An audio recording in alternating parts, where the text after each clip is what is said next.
Pam, pam. Paparara, papapapapapapara, papapapapapapapara, papapapa, papapapa, papapapa. Allez. Bon, coucou les gens, c'est Ruel du Rigolatis. Je suis un peu énervé aujourd'hui. J'ai regardé trop d'anciens films des années 90 ce matin. Bref, dans cette petite vidéo, je vais faire un complément sur les canaux et méthodes de prospection, notamment la prospection qu'on utilise avec Rigolatis et que j'utilise pas mal moi aussi de mon côté, qui est d'utiliser les événements. euh, Mailing, mailing list, et en gros les médias sociaux, les réseaux sociaux comme LinkedIn, pour constituer une base de données de prospects intéressants, avoir des contacts à relancer, etc. Donc c'est la méthode Rigolatis pour nous en tant qu'association, mais vous pouvez la transposer à votre activité un peu comme vous voulez. Tout d'abord, avant de faire ça, il faut que vous ayez établi un petit peu des critères pour cibler vos audiences à minima. Je propose moi souvent deux méthodes qui marchent bien. C'est la méthode par persona que vous connaissez tous, donc ça c'est plutôt pour avoir des profils individuels, et l'ICP, Ideal Customer Profile, qui ressemble un peu, mais c'est profil type d'entreprise idéale plutôt. C'est celui-là. On va plus se centrer sur les aspects entrepreneuriaux, si on dit ça comme ça. Voilà. Donc, c'est établir certains critères. Donc là, pour les sites B2B, par exemple, ça va être l'activité, les trucs juridiques, l'implantation géographique, les chiffres d'affaires effectifs, etc. Toutes les données comme ça. Alors que la persona, ça va plus se concentrer sur les données démographiques, etc., etc. Donc, vous avez ici un petit tableau où j'ai montré pour chaque type qu'est-ce qu'on retrouve comme type d'information? Mais en gros, ça vous permet de cibler au moins le secteur d'activité et le lieu, par exemple. Ça vous fait gagner du temps.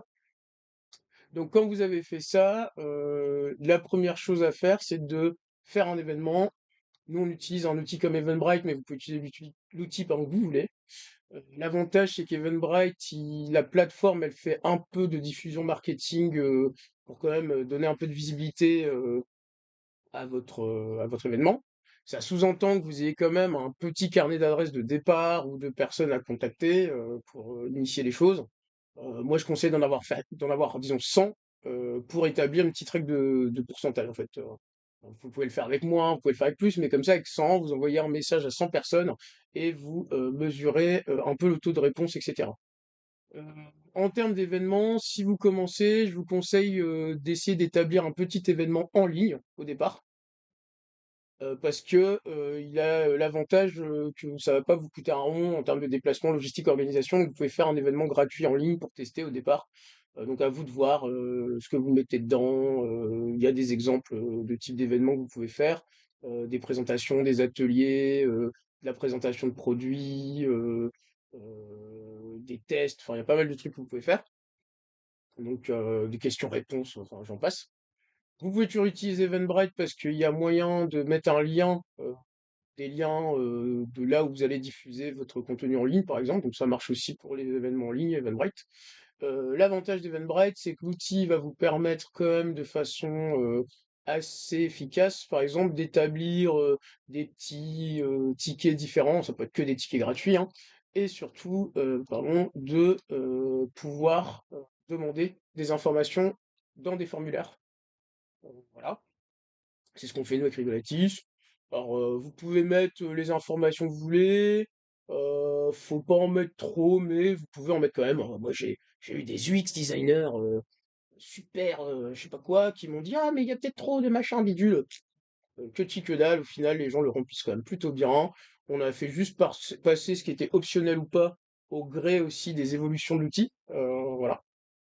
Mais grosso modo, ça vous permet de poser des questions. Vous n'êtes pas obligé d'en poser autant, hein. Nous, on profite pour avoir des informations qui nous permettent d'aider les gens à mieux réseauter, mais voilà. Donc vous pouvez utiliser ce type d'outil. Vous allez pouvoir utiliser LinkedIn si vous avez un réseau. Donc ici, nous, on a nos relations actives en réseau direct. On a créé des événements, donc vous pouvez par exemple utiliser aussi LinkedIn pour utiliser votre base de contacts afin d'inviter des gens à aller à vos événements. C'est pratique parce que ça vous permet d'avoir déjà des informations sur qui est intéressé par vos événements, tout simplement, si les gens s'y inscrivent. Alors nous, on fait plutôt des préinscriptions qui redirigent après vers Eventbrite, mais on s'en fiche, ça pourrait être votre outil d'inscription direct. Ça vous permet d'avoir plein d'informations sur des prospects potentiels qui sont intéressés par votre événement. L'avantage d'un événement, c'est qu'il est par définition, c'est un événement, il y a quand même une sorte de thématique. Donc ça vous permet de savoir si les gens sont intéressés par ce que vous proposez ou quoi. Ça fait un peu effet de sondage. L'événement LinkedIn que nous on utilise en préinscription, on préfère que les gens ils aillent s'inscrire de façon définitive sur Eventbrite. Donc vous allez avoir ça, les infos networking, voilà, qui sont les contacts, etc. Et quelques informations statistiques qui peuvent être intéressantes, le nombre de participants, les visiteurs de la page. Vous pouvez apprendre des choses comme ça, apprendre à analyser correctement les données. Vous voyez qu'on a plus de participants que de visites, parce que des fois ils sont «Oh mon Dieu, il n'y a pas de visite!» Non, on s'en fout, parce que il y a des gens qui sont venus directement, ils ont pas visité la page en fait, ils ont cliqué sur le lien d'événement, ils ont dit oui tout de suite, sans doute parce qu'ils connaissent déjà, ils en ont déjà entendu parler. Donc apprenez toujours un peu à interpréter les données. Par rapport à vos objectifs, nous, c'est de faire des événements entre 20 et 30 personnes. Alors 56 en préinscription, c'est plutôt pas mal pour nous. On est à 2 fois au-dessus de ce qu'on a besoin, donc on se dit peut-être que là-dedans, on va pouvoir trouver ce qu'il faut. Et vous pouvez avoir des petites infos sur le lieu, éventuellement le niveau hiérarchique, pas assez de visiteurs pour la fonction, etc. Mais selon, vous pouvez avoir des petites infos comme ça, c'est déjà ça de prix. Avec des outils complémentaires comme Wallaxy par exemple, qui est un outil qui fonctionne avec LinkedIn, vous allez pouvoir organiser aussi vos contacts dans une sorte de CRM. Voilà, donc vous pouvez utiliser, il y a Wallaxy, il y a plein d'autres outils. Et donc voilà, nous on a organisé nos contacts, on leur met des étiquettes, on a 30 000 dans le réseau étendu, et ça vous permet également d'organiser un peu éventuellement votre prospection. Par exemple, avec le fil de savoir qui est-ce qui visite, qui a été envoyé un message, qui a répondu ou non, qui est plutôt intéressé selon leur outil, qui a d'email, pas d'email, qui participe et dans les mêmes événements ou les mêmes groupes, etc. Nous, ça va être le filtre tag qu'on appelle plutôt actif, qui regroupe un peu tous ces critères-là, des gens les plus actifs. Ça fait 3478 personnes, par exemple. Voilà. Donc c'est plein de petits trucs comme ça qui va vous permettre de faire ce qui est le plus important, c'est commencer très rapidement à segmenter vos contacts par rapport à vos produits, vos activités, par genre, etc. Nous, c'est ce qu'on fait. C'est segmenté par activité, c'est trié par ce qu'on propose. Et on a plusieurs profils en fait. Donc chacun des contacts peut avoir du monde là-dedans. Donc c'est l'occasion en fait de pouvoir organiser vos contacts correctement avec des outils comme ça. Comme autre outil d'événement en ligne, par exemple, vous pouvez utiliser Google Meet, qui en option premium permet d'avoir quand même pas mal de monde dessus. 1000 participants, c'est même énorme, je trouve. Euh, la version gratuite peut suffire, parce que je pense que c'est déjà sans contact, c'est déjà pas mal.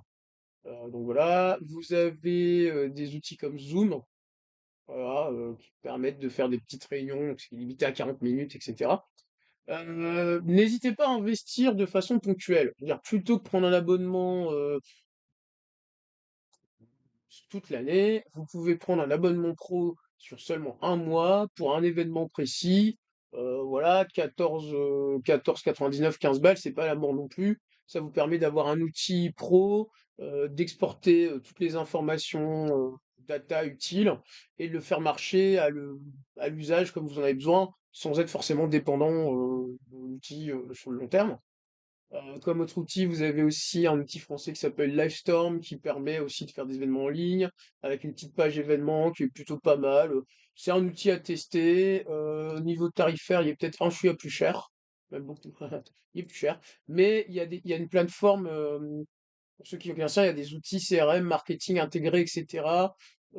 Qui peuvent être bien pratiques pour les gens qui veulent un peu tout en un. d'où aussi le prix. Si vous débrouillez un peu, vous êtes sur le prix, vous pouvez essayer avec Google Meet, Zoom, etc. Donc voilà. Ensuite, ce qu'il faut, c'est un outil de gestion de contact, de base de données type mailing, pour pouvoir y exporter, y trier tous vos contacts en fait. Euh, donc voilà, nous on l'a avec Brevo, ça peut être Mailchimp, ça peut être n'importe quelle autre solution de mailing qui vous convient. Et avec ça, en fait, vous pouvez organiser vos contacts par liste, organiser, voilà, par centre d'intérêt par exemple, par type d'événement, nous c'est surtout ça.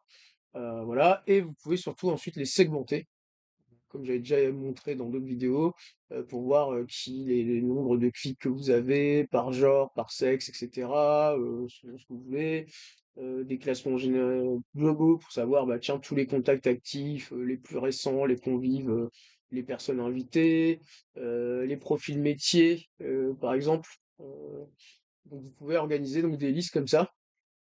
Voilà, donc 5000 contacts actifs si on vire les gens blacklistés qui sont des abonnés, etc. Euh, Pareil, là, c'est les gens des 3 derniers mois, les convives des événements réguliers, etc., etc.